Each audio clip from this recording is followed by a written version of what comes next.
Up next, we're going to be taking apart a report on how the African continent can best improve the business environment for SMEs in the agricultural space, how to make life easier, better, more productive for millions of farmers. The 2022 Africa Agribusiness Outlook report paints a fairly grim picture of the sort of challenges that agribusinesses face on the continent. Climate change and a lack of funding are just some of the battles that farmers are having to struggle with right across the continent.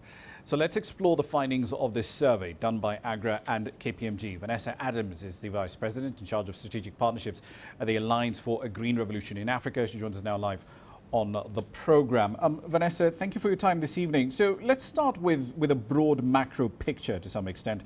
The FAO Food Price Index, that has shot up to record levels so far this year. But in which countries across Africa are food price pressures most pronounced?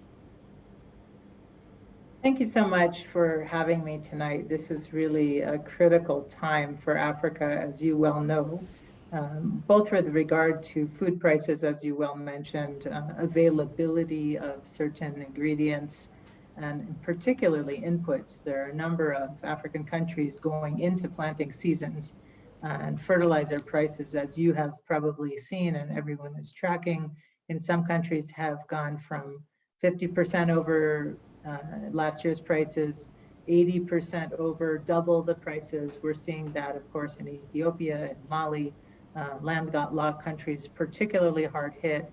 And as I said, countries where they're heavily dependent on imported fertilizers.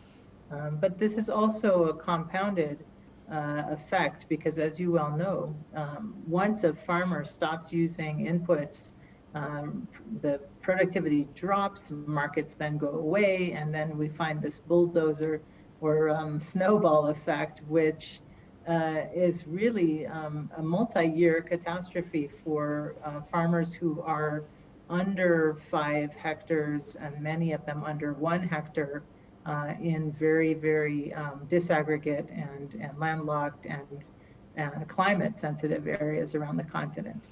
Indeed, and I'd just like to pick up on that because just reading all the factors that you've mentioned before, right? Fertilizer prices up by double digits, especially in the year to March. Across many economies, currencies have weakened, incomes have fallen significantly at household level, and farmers' purchasing power has essentially been, evaporated in many ways over the last 24 months. So are we looking at a pretty severe food and nutrition crisis here over the next year or 2 years? I'm really happy you asked it in the question of food and nutrition crisis, because nutrition is a lagging indicator. It's very hard to see the impacts of nutrition in a crisis period. But over time, the aggregate impact of lack of nutrition is actually very, very detrimental in terms of productivity, in terms of creativity, in terms of output. And there's a lot of data behind this. So we have been working on diversification, high nutrient, high protein, fortified sources of food. For example, iron fortified beans, they're good for the soil and good for people, and also in many cases can be used as an alternate rotational crop to some of the cereals that are produced. So nutrition and food insecurity is unfortunately, it's not as easy as getting a COVID vaccination. And a lot of people prefer simpler answers. But we work in the complex world, which depends on the environment. It depends on legal and enabling environment, regulatory policies. It depends on logistics, supply chain integration. You well probably are aware of the implications of the African continental food trade area, which should be a huge market integrating opportunity in spite of the catastrophic environment which we find ourselves in. And so we really are eagerly pushing through reports like this, surveys of businesses, for countries around Africa not to close borders, to open up trade and markets in a way which would actually provide more access to food and nutrition, in some cases to a neighboring country, which is much closer than a capital. Indeed. Let's get on to the survey. The respondents had some fairly interesting answers when they were asked, what are your key priorities? What keeps you up at night?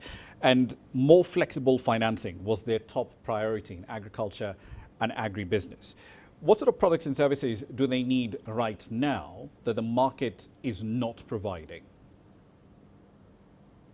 This has been a very interesting, challenging, recurrent theme. In fact, when we started doing these surveys, we knew that financing, access to financing, was a recurrent problem of small businesses around the continent.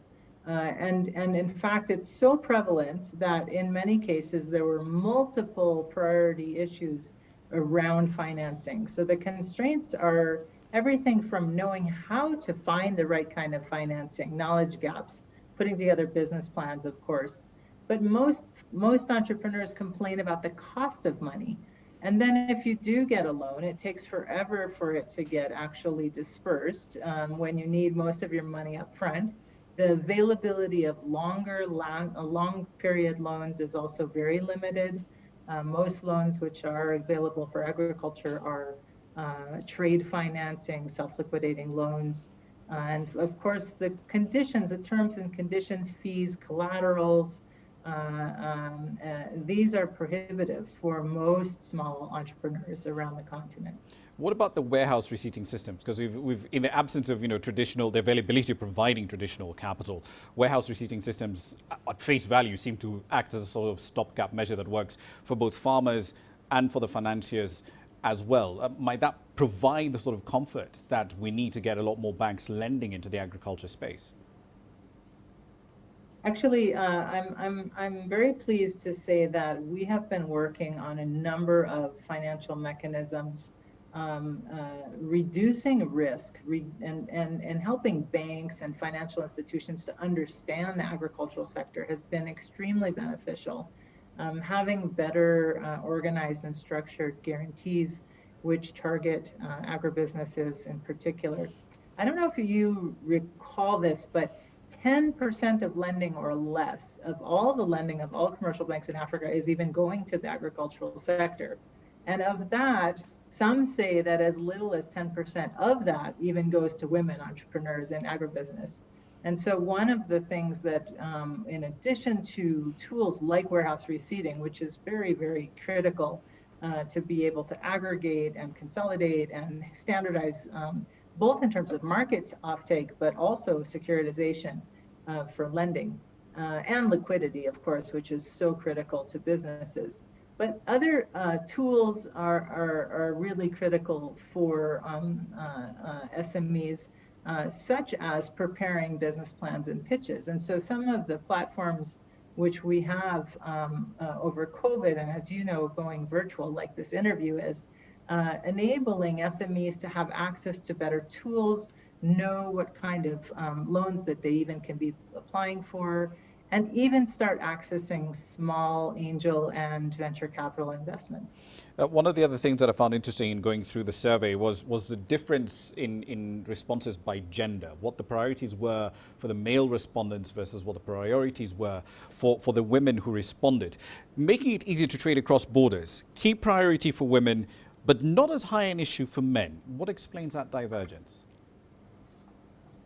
Well, first of all, we're always curious to see that there are certain types of businesses which women prefer, and a lot of those businesses are trade and commerce market processing related. So many of the women entrepreneurs that are in agribusiness are in the trading and trade dependent sectors. So this is very critical. But furthermore, as many people know who have been at border crossings, as I have around the continent, you can actually see the harassment that goes on at the borders. And this is called non-tariff barriers. It's a very vague sounding term which englobes so many different problems which occur at border crossings. But women are particularly harassed. But also small traders, people who are trading multiple different things at the same time. So we actually have found that, again, growing markets is actually critical to increasing access to finance. It's critical to these entrepreneurs expanding their productive capacities. And it's critical for smallholder farmers to know who they're selling to. Otherwise, who would you plant excess productivity for if you're not sure who's going to buy it. And we have seen in cases where trade barriers went up, certain countries blocked trade or gave confusing trade signals around certain protected crops and commodities. And this actually resulted in some cases in bumper crops going to waste or huge surpluses resulting in market crashes. So trade is absolutely critical to businesses in the food and agribusiness around the region, and even more so in times of crisis like right now, where surpluses and deficit areas need to be very efficiently moving. And we've been very pleased to publish a monthly food security monitor, which I hope you've seen, which is available on our website, of course, but now we're even producing it twice a month because the food security issues have become so prevalent, and we want people to be able to plan in advance and actually start forecasting where their supplies are going to be coming from to prevent further disruptions in supply chains. Indeed. We'll leave it there for the time being. Vanessa Adams, Vice President in charge of Strategic Partnerships at the Alliance for Green Revolution in Africa, thank you for your time.